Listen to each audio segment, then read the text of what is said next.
Okay, I guess we start. Okay, nice.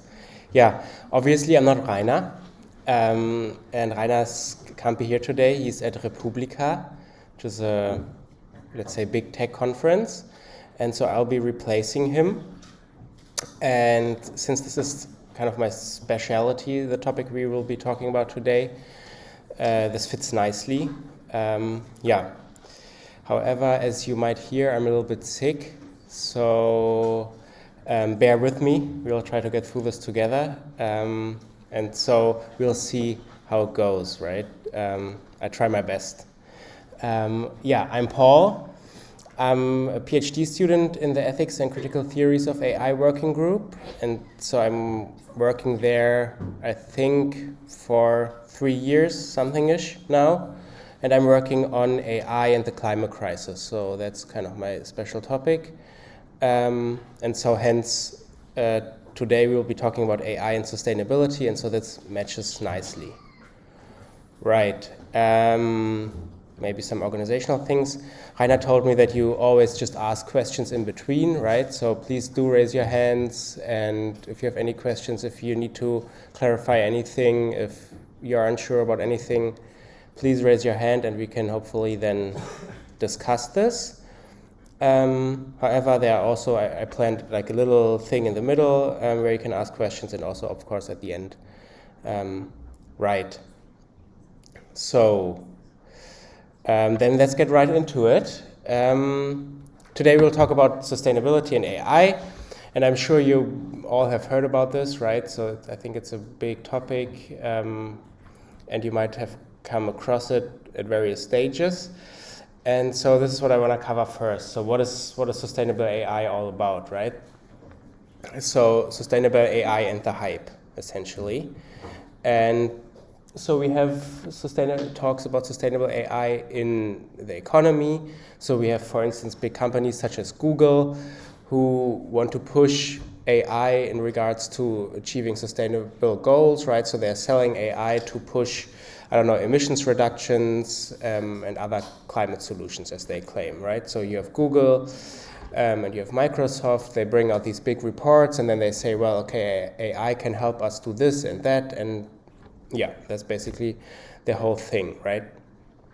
Interestingly, however, now, especially with the election of Donald Trump, we see that even these companies are rolling back their promises, right? So we can see that even though they once promised to be more sustainable with the help of AI, this is kind of being rolled back a little bit. They can step back from their initial promises. They say, well, okay, once we wanted to be carbon neutral in 2030, but now with generative AI, we can't really do that anymore. And so that's an interesting side fact there. Yeah. Do they ever talk about how AI is going to lead to them being more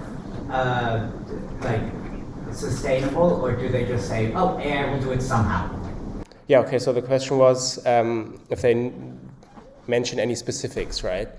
And so in these reports, I think you can read some of the specifics, and so this will usually involve ideas of efficiency, such as make energy grids more efficient, right? Or optimize some infrastructures in cities, or especially with these companies, they claim that AI can help make their data centers more efficient and make them use less resources.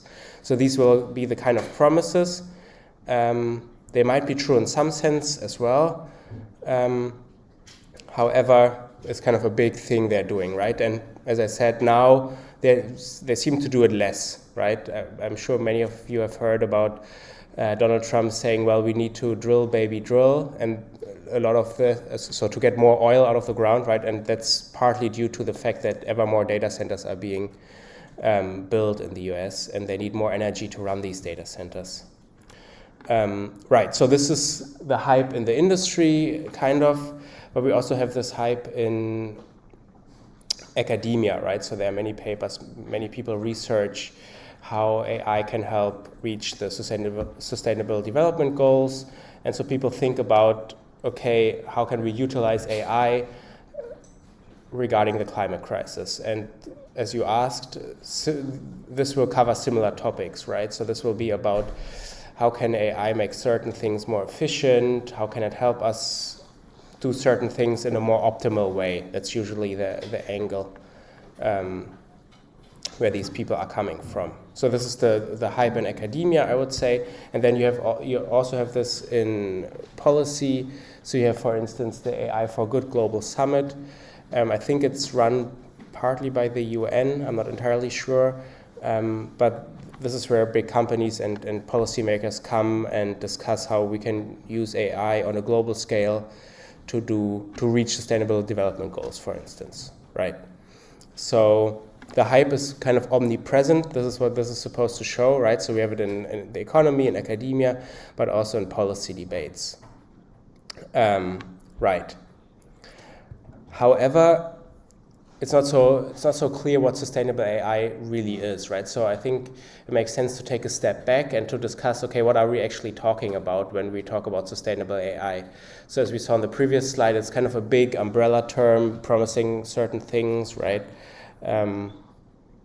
But it makes sense to take a closer look. And so there's this famous paper by Amy van Weinsberg, and she makes this notable distinction between AI for sustainability and the sustainability of AI, right? I'm not sure, you might be reading this paper in the group works. I'm not entirely sure though. And so I think this is a really important distinction.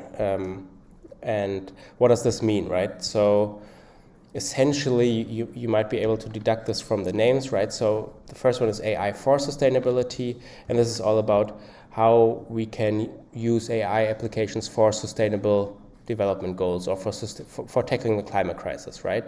And so this will usually involve a focus on concrete applications, such as making energy or water systems more efficient, right? And the central question here then is, how can AI be used for sustainable goals? Right, and so, for instance, AI is supposed to fix food shortages or food waste, right? Again, by making things more efficient, I don't know, supply chains or the food being sold in the supermarkets via predictions or something, right? So this might be a very good example, but then also the EU is talking about this in their European Green Deal. So how can we utilize AI applications? Then we see the Sustainable Development Goals here, but I come to this in a second. So this will usually be the targets of using AI to achieve these goals. And then there's also famous academics in the ethics of AI writing about how the blue and green transition can be used together, right? Blue being the digital transformation and green being the climate transformation. Right. So this is the first dimension, essentially, of sustainable AI, using AI applications for sustainability, right? Then there's the other application, the other dimension. This is all about the sustainability of AI. And I think, as the name tells, right? So this is all about asking the question, how sustainable are these AI technologies actually, right? So if we have an application, how sustainable is this very application? And so this involves a look at the network behind the technologies. So how resource intensive or how much energy do these technologies actually consume, and how sustainable is this?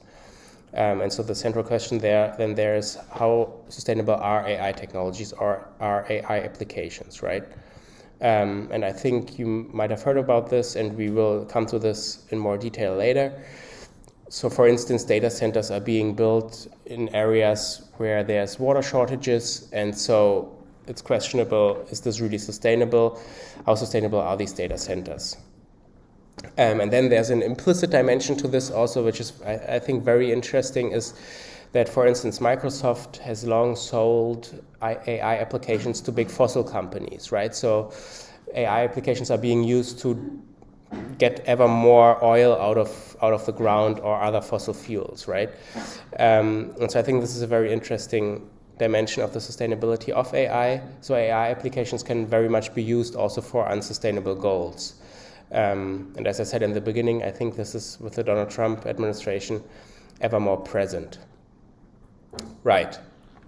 So these are kind of the two big dimensions, right? You need to keep in mind when we talk about sustainable AI, and which I think are very helpful in regards to conceptual understanding. Yet, and I think you've talked about this in the lecture before, but I want to spend some time on this. If you talk about sustainable AI, the question is, okay, what are we really talking about in regards to AI, right? And I think much of this lecture is about this, and so it makes sense to be more specific in this regard, especially on such an important topic. So the first one would be to talk about AI purely in technological terms, right? So in essence, talk about AI as a technology, right? So what does this mean?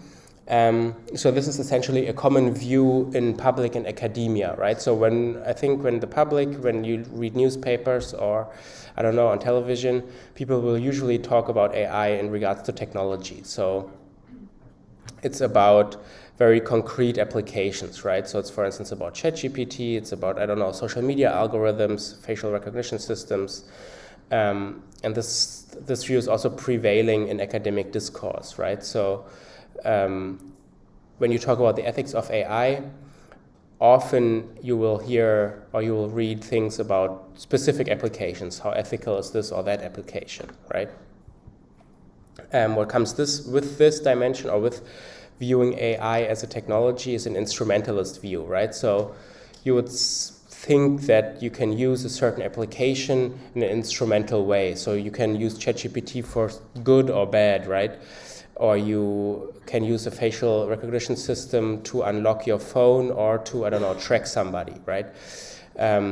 However, what comes with this instrumentalist view is the assumption that technology could be a neutral tool, right? So it's essentially neutral and could be used in a good or bad way.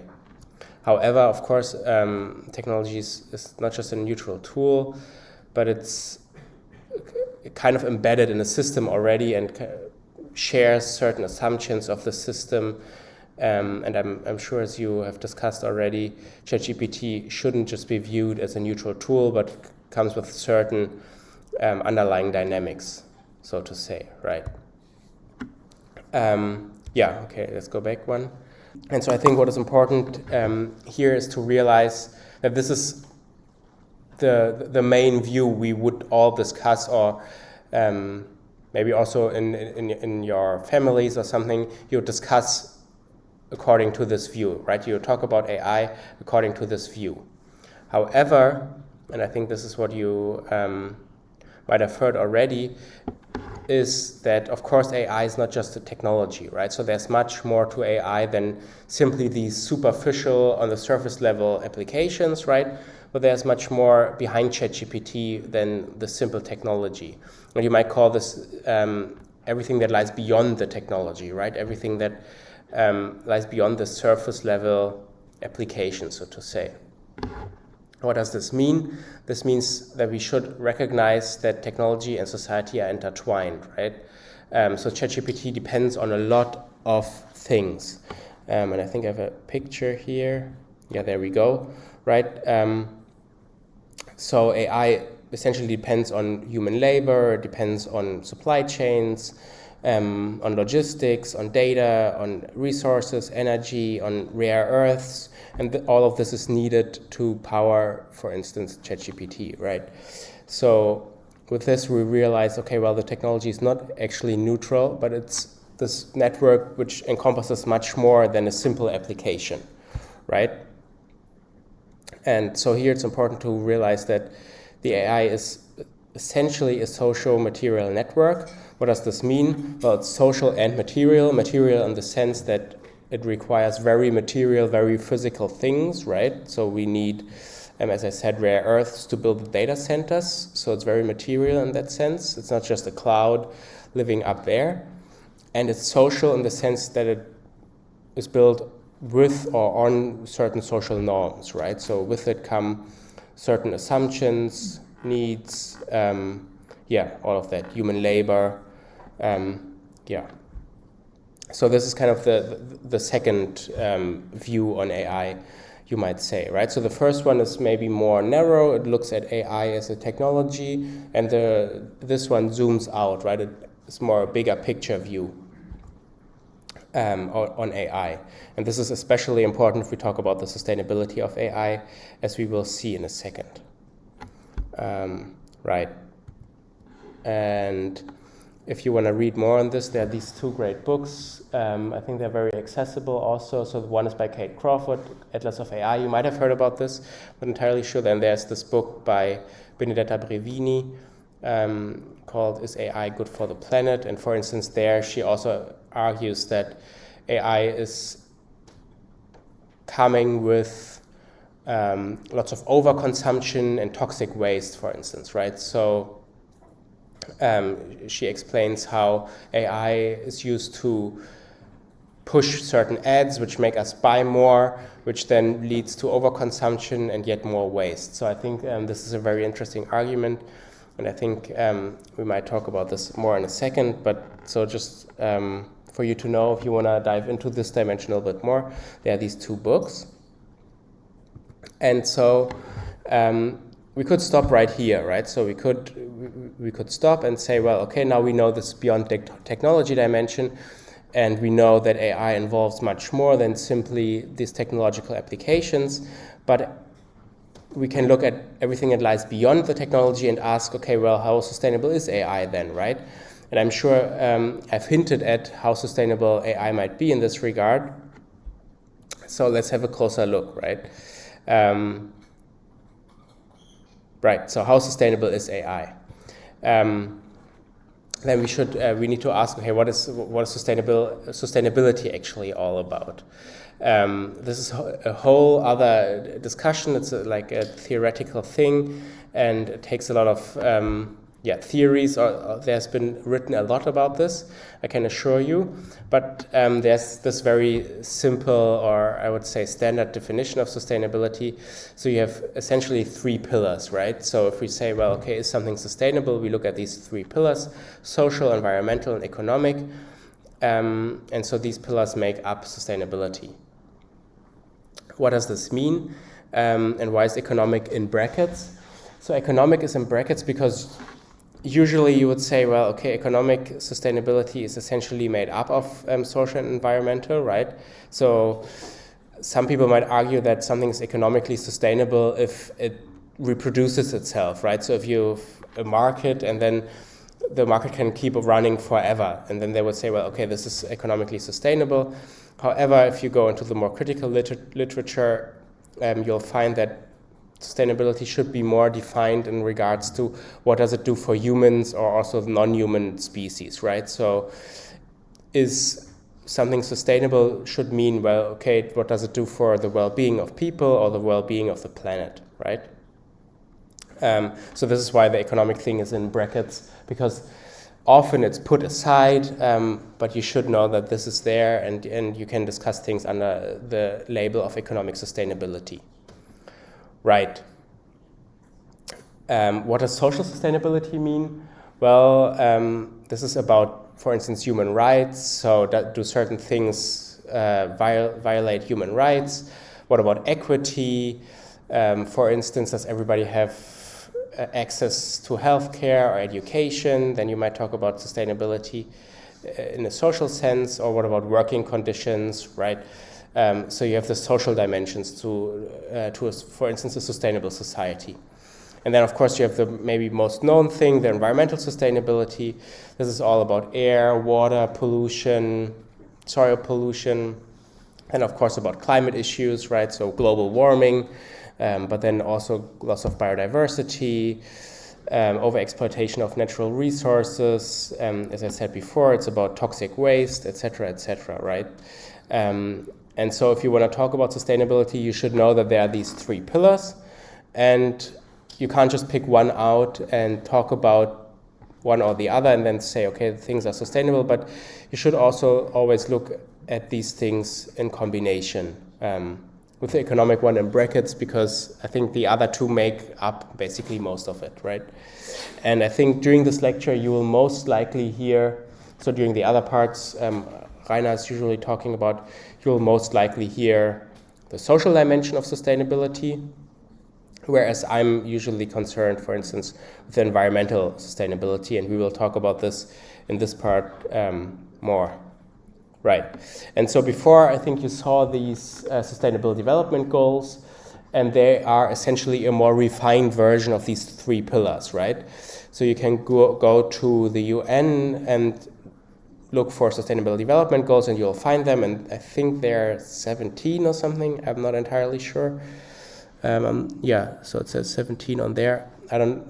Might be more, might be less. And then you can order them in these 3 pillars, right? So you can say, for instance, the social pillar is all about good health, education, gender equality, for instance. Then you have the economic one, which is all about, I can't even read it. Let me look. Well, it's about partnership for goals, for instance, a partnership between countries, or also tackling economic inequalities. And there you can already see that, well, okay, this might be a little bit more in the gray zone, right? This might also incorporate the other dimensions, so that's why the brackets in the very beginning. And then you have the environmental one, which is about, for instance, climate action, but also zero hunger and the life of, trees or something. Well, okay, but you get the idea, right? So you have these pillars, and then you have more refined goals with the Sustainable Development Goals. And if you want to know more about this, you can easily find them in the Sustainable Development Goals from the UN. And this is also what AI is usually aimed at targeting, right? So in the beginning we saw, for instance, this one paper, and so usually people will be discussing how can AI help serve a certain sustainable development goal, and then by this it will be measured if it's sustainable or not. Okay, and so now that we know we know what we are talking about, so we know AI is actually not just a technology, but there's much more to AI, namely the whole beyond technology dimension. And we know, okay, what are we looking at when we talk about sustainability, namely these 3 pillars or these more refined goals, right? We can maybe stop and ask, okay, well, how sustainable is AI? And I think the first thing that becomes apparent that there's an inherent tension between the 2 dimensions I presented in the beginning, right? So using AI for sustainability stands in contrast to the sustainability of AI, right?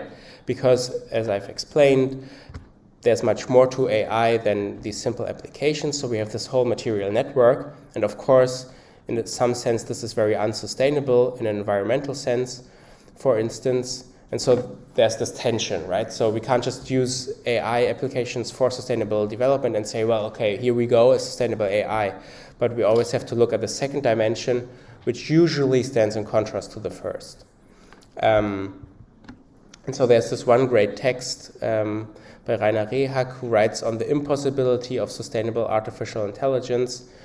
And there he argues that often AI is used to facilitate some kind of placebo change, right? So if we ask now, okay, how sustainable can AI be? And if we look at these sustainable goals or categories, we will find, well, okay, things are not so easy after all. And so he gives this example of traffic optimization, right? So in the beginning I said, well, okay, usually AI is used to make certain things more efficient. One example of this would be traffic optimization, right? But as Rainer Rehak argues, well, okay, this is not so easy after all, right? You could be optimizing, for instance, for cars, for bikes, for pedestrians, for low emissions, for short commute time, or for good citizen health. And so you suddenly have this big range of things you could be optimizing for. And in the beginning you claimed, well, okay, I'm doing something sustainable because I'm optimizing traffic, but then you see all these goals and you're kind of wondering, okay, which one is sustainable now and what am I actually going for? And Rainer Rehak explains, well, okay, with AI, we are trying to throw a technological fix at things which should actually be socially or politically discussed, right? So all of these things which we are optimizing for are social or political problems, right? So as a society, we need to discuss if we want our traffic to be optimized for bikes or for pedestrians, right? We need to discuss whether we want low emissions or short commute time. And so in that sense, if we throw AI at something and say, well, it's sustainable, this merely is a placebo change, right? So this changes something. So for instance, if we optimize for cars, but in fact, it does actually not change so much because we haven't discussed these underlying social and political problems. And so I think this really good example that shows you, okay, well, it's not so easy to say, well, okay, is sustainable AI, is there such a thing as sustainable AI even, or is it so good after all? Well, I don't know, right? And so I think this is a really good text. It's also very short and you can quickly read it. And so this gives you a very pointy explanation of why sustainable AI might be a little bit fishy or questionable. All right. But now coming back to these pillars, right? So if we wonder, well, okay, how sustainable is AI really? If we ask this question seriously, and we take these 3 pillars as categories essentially to measure this by, and I put the social and economic one here on one slide, we can now ask, okay, is AI socially or environmentally sustainable? And you'll find, well, okay, we might not be looking so good after all, right? So for instance, there's this great paper called Algorithmic Colonization of Africa, where the author argues, well, okay, big tech companies essentially come to the African continent and impose their values, usually from the global north, and they kind of draw the data from African countries, and people there get not much in return, whereas the big companies get the data and impose their technological systems there, and thereby we have kind of a structure along historical lines of colonization, of colonialism. And so we find, okay, on a social level, the thing the big tech companies are doing is rather questionable, right? So if you read this text, you'll quickly realize, well, the social dimension does not look so good after all. Another example is, and I'm sure you've heard about this, when ChatGPT initially came out, there was this reporting on the labor behind ChatGPT, right? So as you know, of course, there's click work usually associated with large language models, for instance, so people labeling the data or making sure, as in this case, that the output of the model is less toxic. And so then reporters found out that OpenAI essentially exploited Kenyan workers, right, to make ChatGPT less toxic. And so we find maybe here a merger between the social and economic sustainability. We find, okay, things look even worse, right? People are being exploited for these systems to be able to run. Yes, and then there's this whole dimension of digital labor. So this is yet another whole theoretical, let's call it realm, where people discuss, okay, how good or how are the working conditions in the digital sphere, right? And so this goes from the gig economy, as you see on the picture there, so people, for instance, driving for Uber Eats or something, all the way to people doing labor on social media, right? And in all of these different areas, you find very precarious working conditions. In the gig economy, by people being self-employed, I'm sure you might have come across protests, for instance, by unions working in the gig economy. So I think they used, I'm not sure if they still exist, there used to be this service where they brought you food home, which was called Gorillas. I'm not sure, it was mainly in Berlin or bigger cities. And so they then formed unions to fight these bad working conditions. So this is one end, but then on the other end, you also have social media platforms where basically all of us, we're doing labor for free. Some people would argue, so by liking, by commenting, by posting, you're essentially sharing data with these big platforms, and from the data, these big platforms can make profit, and hence you're sharing, you're doing labor for free on their platform, right? And so if you go to our sustainability categories and we ask about the working conditions, well, we find, okay, if we're doing labor for free, might not be so sustainable after all. Right, and then another example, another book is The Data Grab, that goes in the direction which I just mentioned. The big tech companies are moving into our daily lives ever more, right? So they want to collect the last bit of data. And in regards to the social sustainability, this is a really questionable thing to do. And I'm sure Rainer has or will talk about this in more detail, about this whole data collection thing. Right, so these are concerning the two dimensions, social and economic sustainability. And if we kind of conclude, we find, well, okay, doesn't look so good for AI applications, right? And if we go to the environmental sustainability of AI, I think we find that things look even worse. And as I've mentioned in the beginning, we have the energy consumption of data centers, we have the rare earths that are being mined, right? So data centers need energy, they need the servers, we need to build the servers. This all consumes a lot of resources. So you have recently, especially in journalistic reporting, you have a lot of people who people become more aware of this impact, right? So for instance, you can see one newspaper article here calling out the data center emissions, especially because big tech is not so open about their energy use or their resource consumption. And so if people start to go deeper and look into these things, usually things look even worse than from the shiny outside, right? And so if we go into the energy use of AI in a bit more detail, and I try to do a bit of investigation here to see and to give you some numbers. And so there's, for instance, this one article I can very much recommend. I think it's very recent. I think it's from May this year. And so if you want, I recommend you read it, right? And so in this article, they make very clear that it's not so easy to find numbers, right? So if we want to talk about the energy use of AI, it's not so easy because the big tech companies, as I mentioned, they don't share the numbers, right? But they are kind of secretive about this. And so you have to rely on rough estimates. And so this is what this article is doing. And the article is kind of collecting the best estimates we currently have and shares them, right? And so for instance, they mentioned this one number here. I hope you can read this. Yeah, looks good. So they estimate that one typical ChatGPT query costs 0.3 watt hours.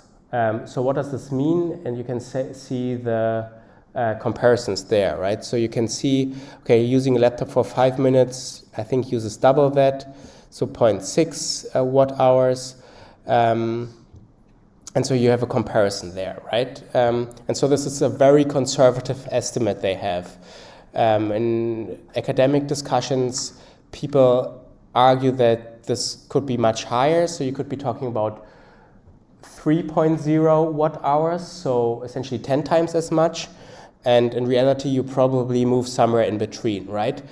And so this might initially look very small. So you might think, well, okay, I'm using my laptop for 5 minutes and a ChatGPT query costs half of this, not so bad. However, if you combine these things add up quickly and it doesn't look so good, right? So I think OpenAI shares that they have 1 billion queries every day. And so if you add this up, this article argues that you could power 10,400 US homes for a year if from the energy used from all of the ChatGPT queries, right? However, in this estimation, they did not include image generation yet, right? So, for instance, I'm sure you have heard about that ChatGPT can now generate Studio Ghibli images, and if you take all the image generation from ChatGPT, you could power another 3,300 homes a year, right? And so if you see, and if you collect all of this, you see, well, things add up quickly, and this is only regarding ChatGPT, right? So this is not focusing on Google's AI, Microsoft's AI, and what else there is, right? So this gives you a rough estimate of how much energy ChatGPT uses, and if you use ChatGPT, how much energy you consume then. Right.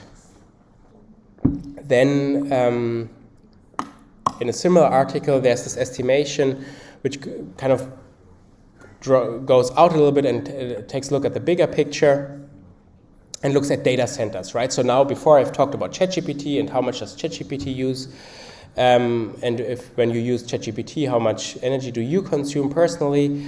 But now, if we look at the data centers and how much data centers, for instance, in the US are using, you see that the estimation is roughly 200 terawatt hours a year, right? So that's a lot. What does that mean? What the hell is going on? So wait, there we go, right? So how much is that? It's 4.4% of the total US electricity and the data centers consume. So that's almost 5%, right? So that's considerable. It's estimated to rise to 12% in 2028. And here, you might be able to see it. Another comparison might be interesting, how much energy Germany uses, right? And so there you see, well, Germany uses 260 terawatt hours of energy, I think is generated in the German grid, right? And so if you compare this to this number here, namely 200 terawatt hours simply used to power all US data centers, and you have 260 terawatt hours of energy produced in the German grid, in the German energy grid, I think it's in 2024, you see kind of the scale, right? So data centers consume a lot of energy. And there's this other comparison. In 2024, the 200 terawatt hours could have powered the entire country of Thailand for a year, right? And so this gives you an idea of how sustainable these systems can be if they use this much energy, right? And this is only regarding the energy consumption. And there's a whole other dimension to this, which I will come to in a second. Yes? If our goal is to make sustainable AI, Yeah. is there really any way within the current nature that we're using AI now, or the way that we're using it, that we can take this, the energy costs down? So could we not have these delocalized server farms? Could we do something? Does it have to be smaller? Or what would have to change to get that energy cost down? That's a very good question. I think the question everybody's wondering about, right? How can we use AI in a sustainable way? Or can AI even be sustainable at all, right?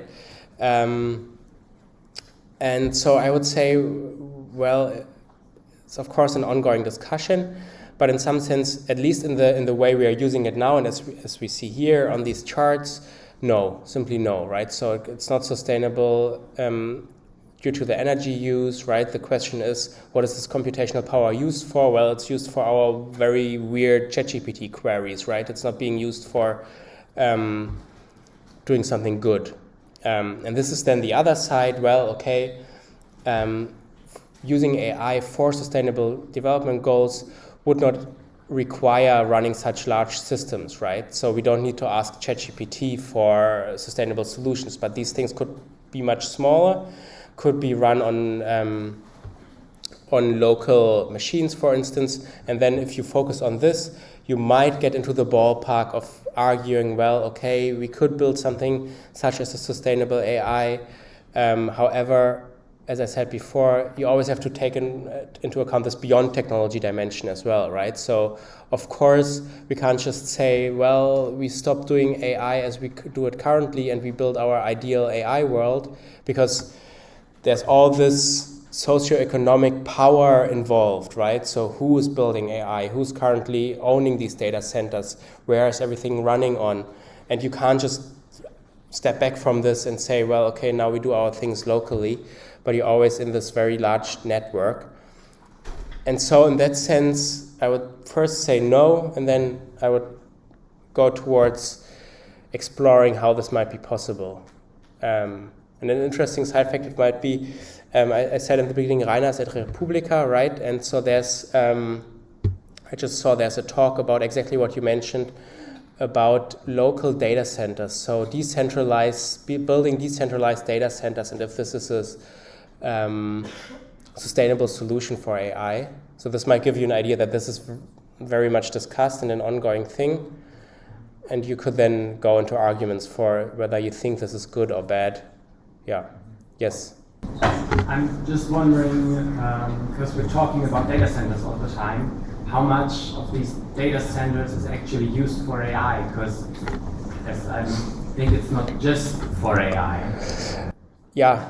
So when I try to find these more specific numbers, I don't think, unfortunately, I have them on here. I don't think it was there before. So there are estimates on how much AI is using of these data centers, and I think it's about somewhere between 40 and 60% now with the generative AI hype.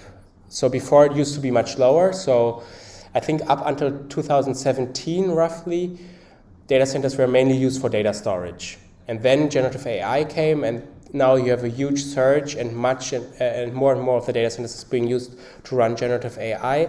And I think it's somewhere between 40 and 60% of at least in the US, I would say. But you might look into this article. I think it's mentioned in there. I just didn't put it on here. But that's a very good question. Okay. AI's energy use, right? So now we've talked about this. It's important to mention that these are only rough estimates, very conservative, and big tech is very quiet about this, right? So OpenAI doesn't publicly share its energy consumption, but it's all basically researchers or some companies doing estimates. And so the real consumption could be much higher, or very probably is much higher.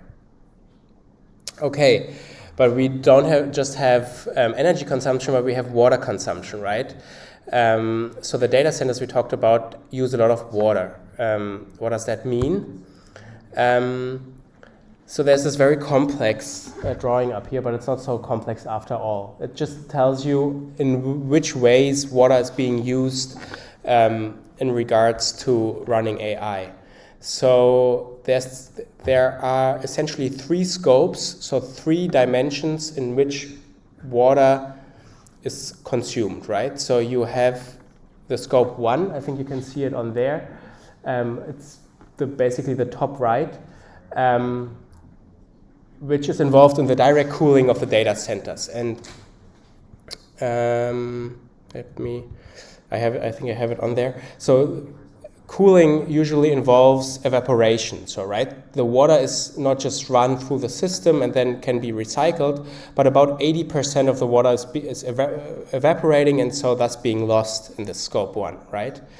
So this gives you an idea of how much water, of how the water is being used there. Then there's the scope 2, which is involved in creating electricity, which is also, I think, about cooling, right? So cooling power plants, etc., etc. And then you have the scope 3, which is about the supply chain. You can't see it on here, but so how much water is being used in the supply chain, building these server farms, etc., etc.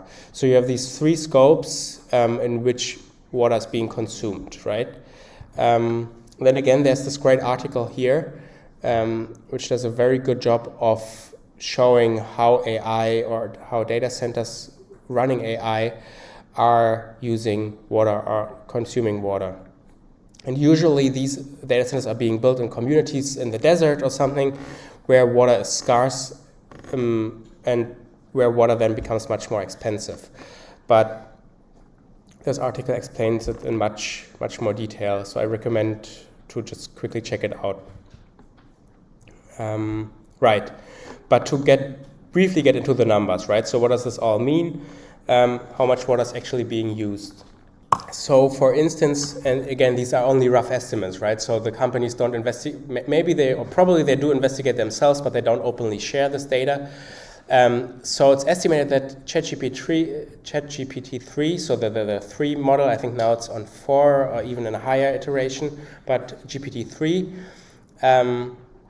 uses 500 milliliters of water per 10 to 50 medium-sized responses, right? And I think medium-sized means something about less than 800 words or around this, right?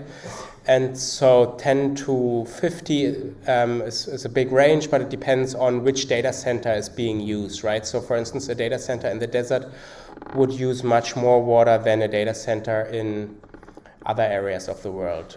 So it's kind of also a dynamic number, but it gives you a rough idea of, okay, if you ask ChatGPT, for instance, 30 times something and it answers you 30 times, you'll use half a liter of water. There we have what it means. Why is the water actually being used, right? So you might argue that, okay, but the water can be recycled and it's not so bad after all, but no, 80% of water is being lost. Okay, and here is yet another, to put this into dimension, right? So, because it might not sound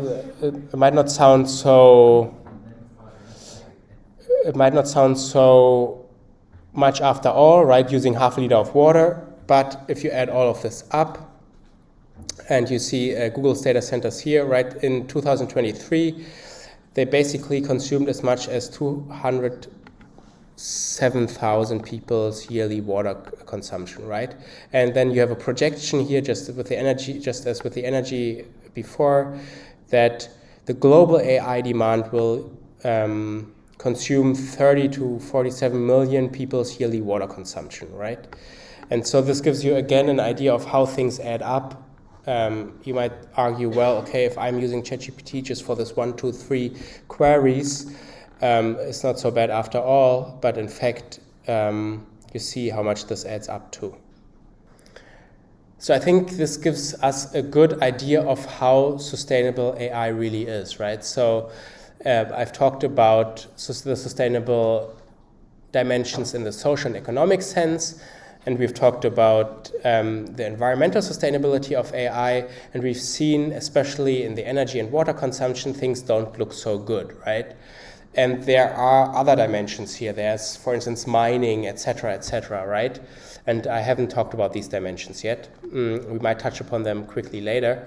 But so at this point here, we realized, well, okay, the sustainability of AI, well, it doesn't look so good, right? And we could stop here and say, well, okay, sustainable AI, maybe not such a good idea at all. And I've brought an example which I find very interesting, because usually people will say, or if you talk about sustainable AI, people will come up with examples and say, well, okay, if we use AI for this or that, surely it can't be that bad, right? Surely it's a very good use, and what could you have against it, right? And so there's this example of AI, using AI in healthcare. So for instance, for patient care, for providing better diagnostics, or for helping with surgeries or things like that, right? And so you might argue, well, okay, surely this is a good thing if we improve healthcare, if we improve patient care, this is sustainable, right? This is a good use of AI. However, even in such cases where you would say, well, okay, this is how we use AI and surely must be good, there are questions, and you need to look at the bigger picture, right? And so in this text, for instance, the person argues that what might seem sustainable in one place can be very unsustainable in another place, right?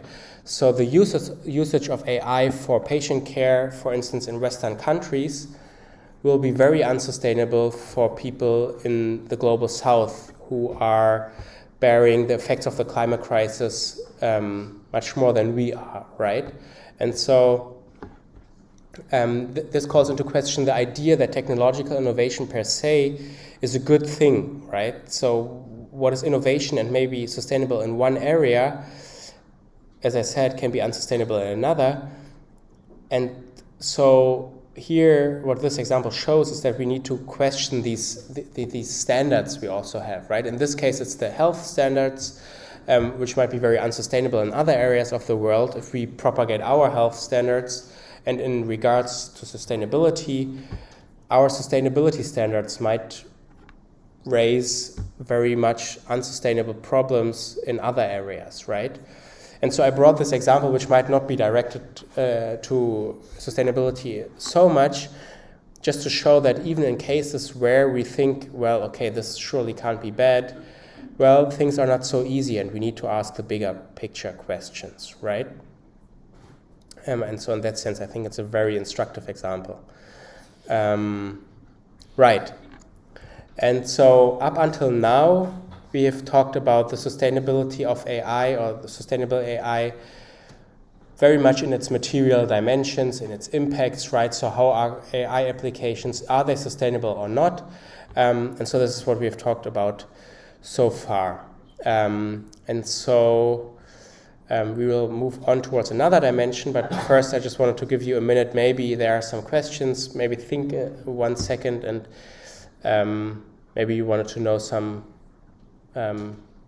things. Yeah, yes. Kind of like a, maybe in first sounds like a ridiculous thought, but yes, like just what you mentioned. Yeah. Also considering the 500-year-old history of Western colonial exploitation, maybe it's on the table at least that we should consider like our complete way of living, and that we at least have to go to some degree back to nature in a certain sense, right? So that we have to consider that at least, that many of our consumerist kind of what we consider normal today is sort of back into question.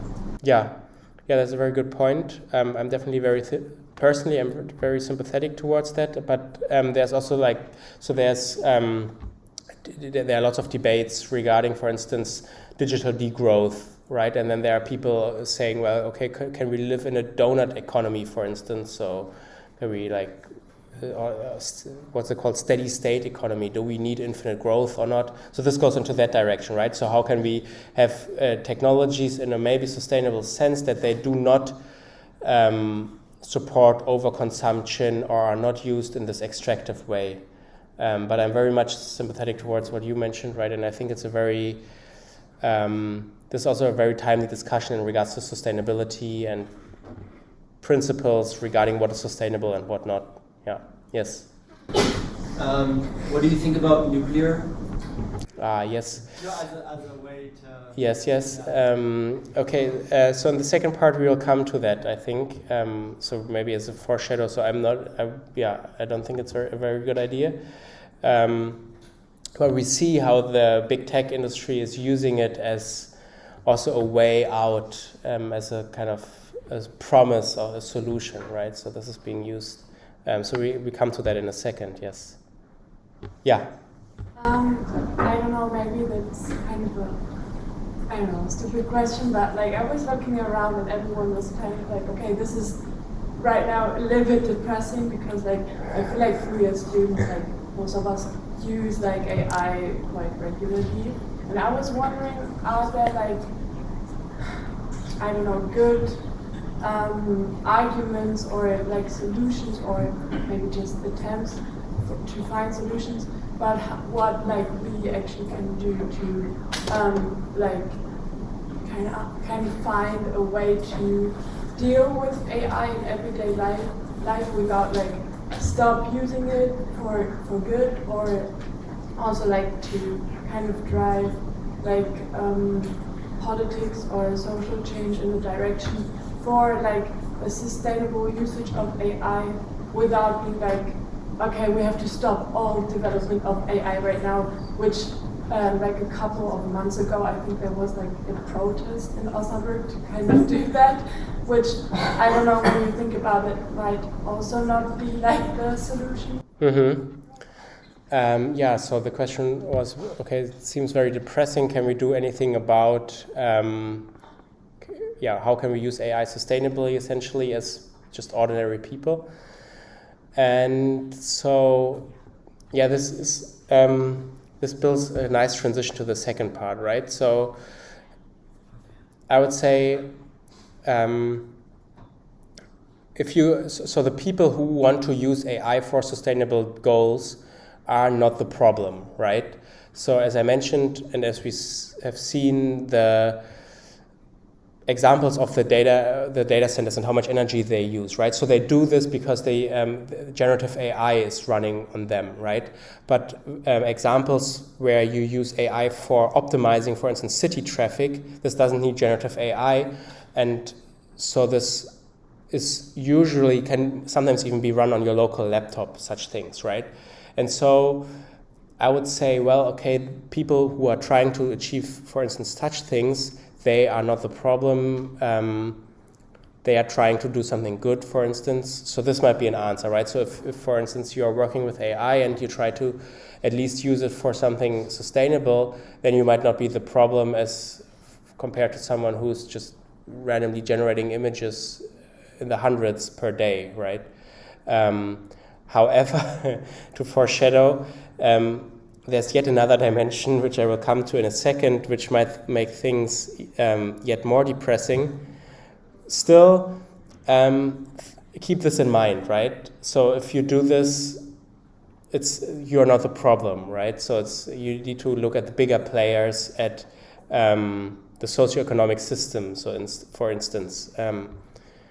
And even if we go through the second part, keep this in mind, right? Yeah, I think there's one hand there. Yeah. Yeah, I just wanted to add to that. I've seen online also, like maybe as a small tip for everyday life, that Google search irregular consumes way less amounts of this digital water than, for example, an AI search with the equivalent prompt. So if you just search for some, not so fancy prompt or whatever, then maybe just use Google instead, because it's way sustainable. Yeah, don't use ChatGPT for online searches, please. And also, there are other search engines aside from Google, right? DuckDuckGo, Ecosia. You might also use these. Yes. But I don't really feel like those are real solutions. Like the individualism feels just like doing something to make yourself feel better about it, and it's not actually going to change anything. So you need some sort of collective action, but the problem is that it's all in the United States, and even if you do some sort of collective action, you can't really regulate the states. You can only regulate Germany. Do you know if there's any more ecological attempts at building our own data centers, our own AI networks here in Europe and Germany? Yes, so first of all, I very much agree with what you said, right? We need structural solutions, especially with what we see is going on in the US right now. I think it's important that the EU is kind of acting as a counterpole, let's say this. So this, I think, would be a good idea. However, it seems questionable if that's happening. And I don't know if there's anything happening on the ecological side, in the sense that in the EU we are building truly good AI or something, whatever you might want to call that. I think much of the narratives, and we will see this in a second, are focused on market-driven innovation and stuff, right? So not falling behind in the AI race. So that's usually the narrative. But I very much agree with you, what you said, right? Structural solutions.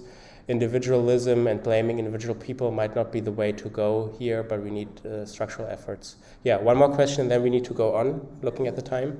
This is not the space for it, but to comment on you, but I do think that having some individual responsibility is important, and some idea of that, how I'm playing into it, at the very least to, if I get used to using AI every day, then I will be more open in the structural sense, in the sense of the larger structural ethics that we were talking about before and structures of power, that this is normal. And then more and more will go through and more will be unquestioned. So I think there is actually a very large individualistic part where we have to then kind of regulate ourselves to say, am I using ChatGPT responsibly? Should I be using ChatGPT? Also, what am I getting out of it for what am I paying in? Sorry. Yeah, right. So I think in that sense, both of you are right, because structural and individual changes go hand in hand, right? So you can't do one without the other, because if you don't have people who are aware, structural changes won't follow. But if everybody's doing something that by themselves, we won't have structural changes, right? Right. So in that sense, yes, of course, people need to be aware, because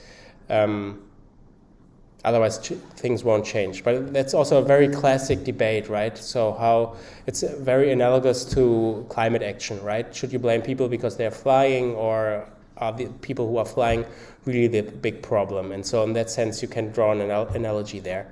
And I think there's been good answers regarding that. Right.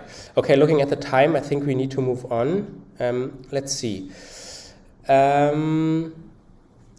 I mentioned this before, right? So the people doing small things, or small, let's not call them small, but who are doing AI, building AI for sustainability, right? These people are not usually the problem. And these people would also argue that, right? So for instance, I was recently on a panel discussing the sustainable AI, and then there was a person sitting there, and she was a very prominent developer of AI applications for sustainability. And she argued, well, okay, the applications I'm doing, for instance, such as applications for Deutsche Bahn finding traffic optimization. I don't recall. So this very tiny, very specific applications, they can be run on my computer. They don't have a big impact, right? And so these people are not the problem. However, I think there's still an argument here that this kind of use of AI for sustainability is still a little bit critical, and that's because AI in some sense has an impact on the climate or on sustainability issues beyond these very material data center things, right? And so what is this? And that's what I'm trying to hint at now. And this touches upon what you discussed, the narratives, who's claiming what, who's arguing for what, right? And so to make sense of this, we have to view AI more as an ideology and zoom out yet even further, right? So if you remember in the very beginning, we had this view of AI as technology, very specific, very concrete, maybe a little bit naive and simplistic. Then we zoomed out, AI beyond technology. We had a view of yet larger systems, and now we zoom out even further, and we view AI as an ideology. What does this mean? It means to move beyond the networks, beyond these very social material networks. You remember the picture in the very beginning, and it requires looking at the cultural horizon out of which AI comes, right? So this is a term from Andrew Feenberg from Philosophy of Technology, and what this means is basically that technologies always are developed from a certain cultural horizon, right? So only from a certain cultural and social background do certain technologies make sense. Right, and so what does this mean? To give an example, for instance, cars, right? So they only make sense in a society which is built around and focused on individual mobility, where we have roads, where we have material, but also the ideological setup as we have it right now, right? In a different society, we could imagine people only moving by train, bikes, or whatever, you name it, right? And so this gives you an idea of what the cultural horizon encompasses. Only from this set of assumptions, the set of cultural ideas, do cars make sense, and the same goes for AI, and especially for sustainable AI, right? And so this includes, for instance, very specific visions of desirable futures. So we as a society, not explicitly but implicitly, have decided what kind of future we want to move towards, right? And so if you remember these examples from the beginning, these kind of give you an idea of what desirable futures we share, right? We want to use AI to accelerate climate action, for instance. And so this is kind of a future I think many of us have agreed on. And so, for instance, in regards to sustainable AI, this includes societal values of efficiency and objectivity, which are embedded in the development of AI.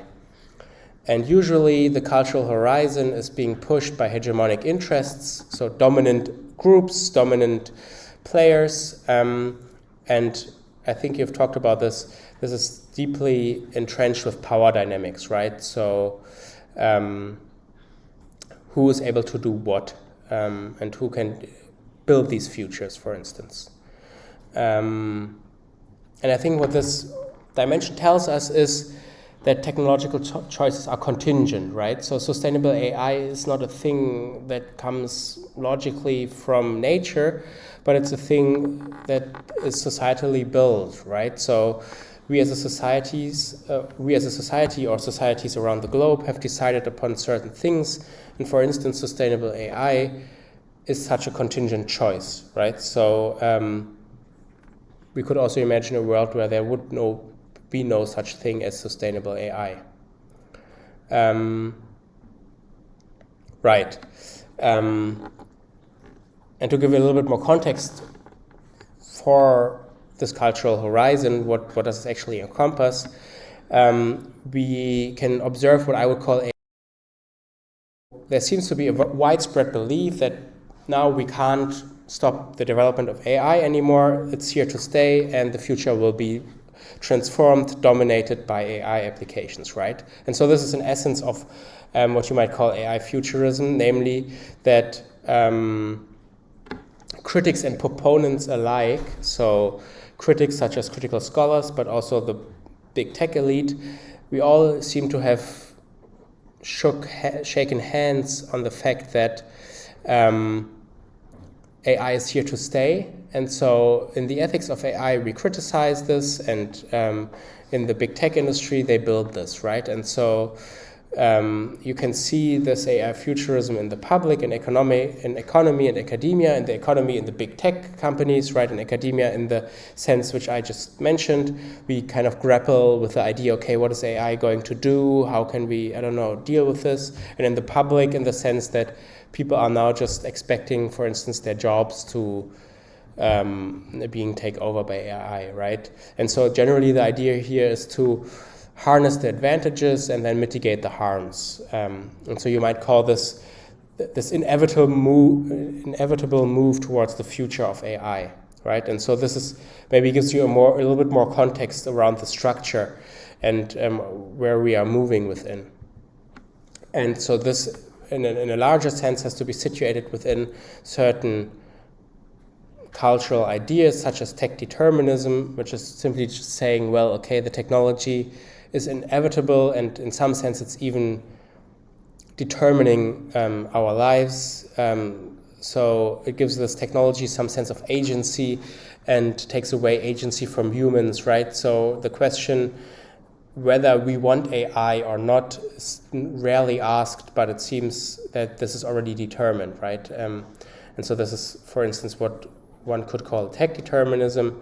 Then I'm sure you've heard of this. Then there's this thing called tech solutionism, which essentially is the very idea of sustainable AI. So it claims that technologies, and in this instance AI, can help solve our biggest societal problems, and it's a very strong belief in the power of technology, right? And so I think the term somewhat originated or was very much coined in this book, To Save Everything, Click Here, by Evgeny Morozov. And there I think it was very much still about the internet and the tech solutionism embedded in there. And so you can see that this is also developed historically, right? And now we can see these ideas, for instance, in Bill Gates claiming that AI will help fight the climate crisis because apparently big tech companies will be the ones investing most in green energy grids. And so if we go for AI, we will have climate solutions, and there should be no problem, right? A very classic instance of tech solutionism. I'm not asking the societal problems, but the technical ones, asking technical questions or providing technical fixes. Then you have, for instance, an interview by Zach Cass, an ex-OpenAI manager, who was asked about the climate crisis and then responded, well, if you ask ChatGPT how we can capture carbon from the atmosphere, we really find good answers, right? And so this is a maybe even more perverted stance of tech solutionism, where AI happens to be the savior and can guide us toward a better future, right? And so these things are all very prominent, and if you remember, this all feeds into the desirable futures thing, right? So as a society, we seem to have collectively decided upon a certain way we want to move towards the future, and I think these examples are very exemplary of this. Okay, then there's this example which clarifies these, for especially tech solutionism, right? Which clarifies this, and it's centered around transhumanism.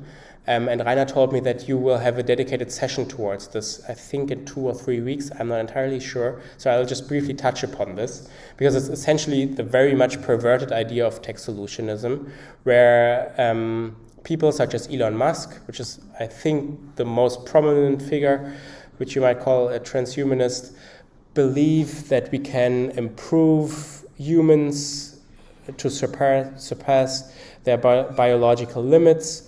And on the one hand, this might lead to better climate solution in the sense that humans can be genetically enhanced and make more climate-friendly decisions. But on the other hand, this also comes with ideas of the singularity, general artificial intelligence, and humans merging with AI to build this superhuman intelligence, which then might provide solutions to the climate crisis we might yet not know of.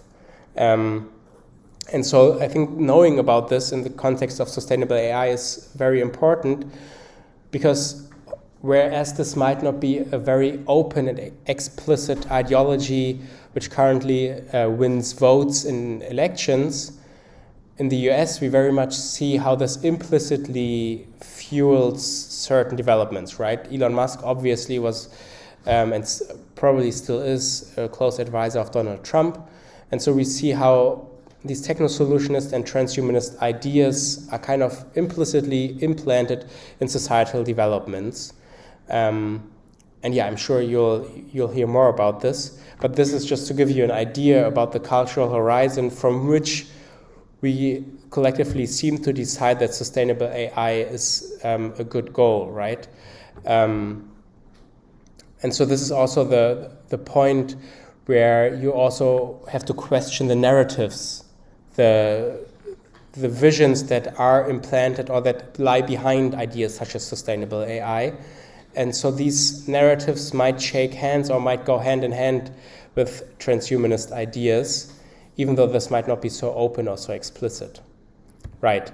And so just to give you one example, there's this great paper called Planetary Intelligence by Art Halpern.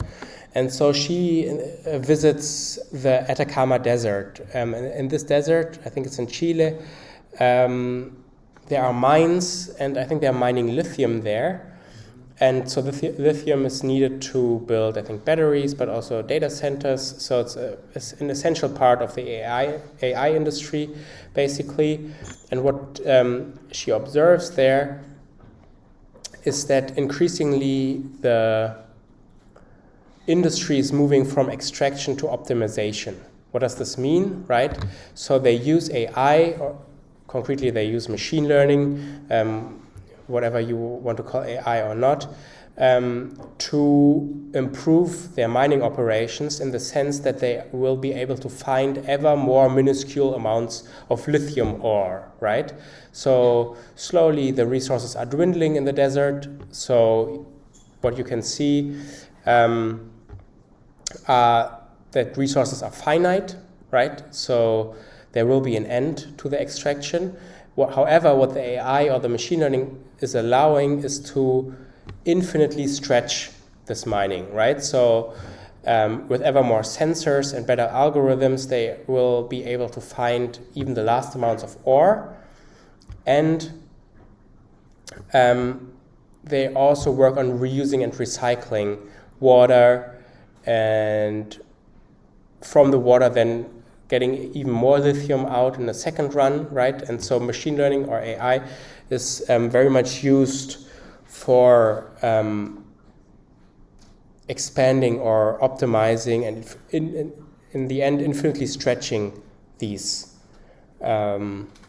processes, right? And so I think what this nicely shows, this example, is how AI is presented as a door to sustainability, right? So the idea is that, okay, we don't really grapple with the end of the resources and we don't rethink our way of living, but we now have AI and we can continue business as usual, right? We can stretch the end of the resources, we can find even the last amounts, and so things can still keep running, right? And so this is, I think, a good idea of how one might sell the idea of sustainable AI, but where you see, well, okay, this is actually problematic. And then in a very perverse twist, and this ties back to the idea of transhumanism, people are even talking about asteroid mining and that Earth is no longer the limit, right? And so this seems like a distant idea, and no, people are not actually doing that. But companies such as Goldman Sachs, for instance, I think these are big hedge funds or something, so big financial companies, they actually did studies on how expensive it would be to haul in an asteroid into the Earth's orbit and then start mining on it. So people really do think about these things, right? And so this is, in a sense, classic techno-solutionism, finding technological fixes, such as building rockets to mine on asteroids, for what might be societal problems. Right. And so you can see where sustainable AI is actually moving us towards. And to kind of round this section off, right, I hope to have shown that there's much more to the use of AI than this, what we talked about in the very beginning, the material impact, right? But there's also this ideological dimension about the narratives, the societies we are embedded in, where AI presents this illusion of that we can keep on moving forward as if nothing happened, but in the end it's just a way of continuing business as usual. And I think this also nicely shows what I talked about in the beginning, called placebo change, right? So we change something, but in the end it's just really placebo because nothing is changing after all. Right, so this is kind of to round up the second part beyond the environmental impact. Right. However, I'm also very aware that, of course, pragmatically seen, it's not a very realistic thing that AI will be stopped. So there will be AI, to put it differently. So AI is here to stay in some sense, and we are not close to putting a stop to the development of AI, right? Going back to the question that was asked earlier. And so there's also work on how can we check for sustainability if we are in a case where, or if you are in a case where you want to develop AI.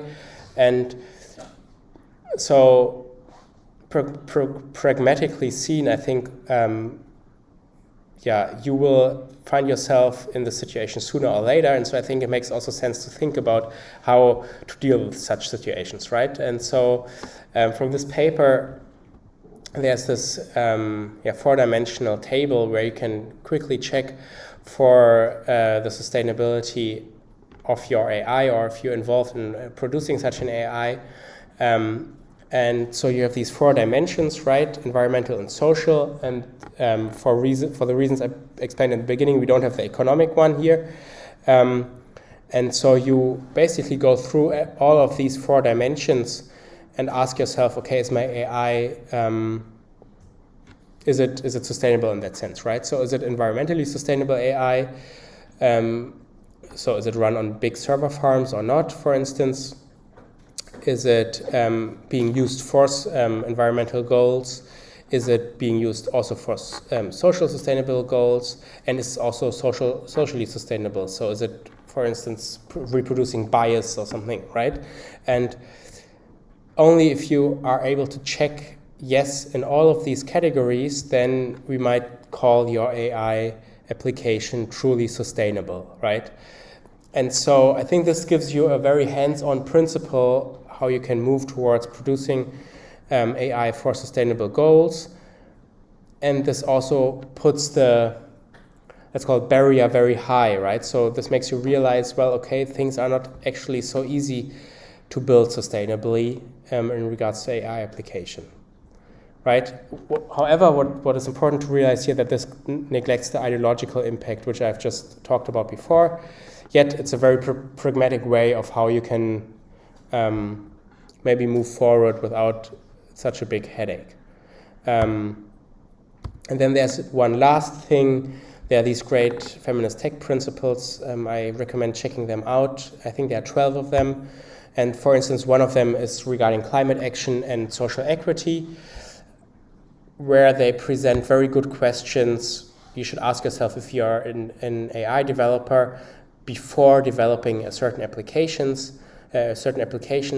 for instance, you should ask yourself, what is this application optimizing for, right? If you go back to the traffic example, you should always get your goal clear in advance and then move forwards. And you should also ask yourself, okay, whose version of the future am I reproducing here? Whose imaginations is this based on, and whose knowledge is this based on, right? So am I, for instance, reproducing big tech images, big tech visions, or is this really something from a community for a community, for instance, right? And so I think this is another very good example of hands-on, very practical principles you could follow if you find yourself in a situation where you need to, or where you want to produce an AI, but you are unsure of how to proceed, right? And so I think here also it's important to realize what I mentioned in the beginning. It's not the small people or the individual people who want to develop AI for sustainability who are the problem, but it's really the big tech companies and these large economic players. And so these principles might help you to develop AI in a more sustainable way. Right.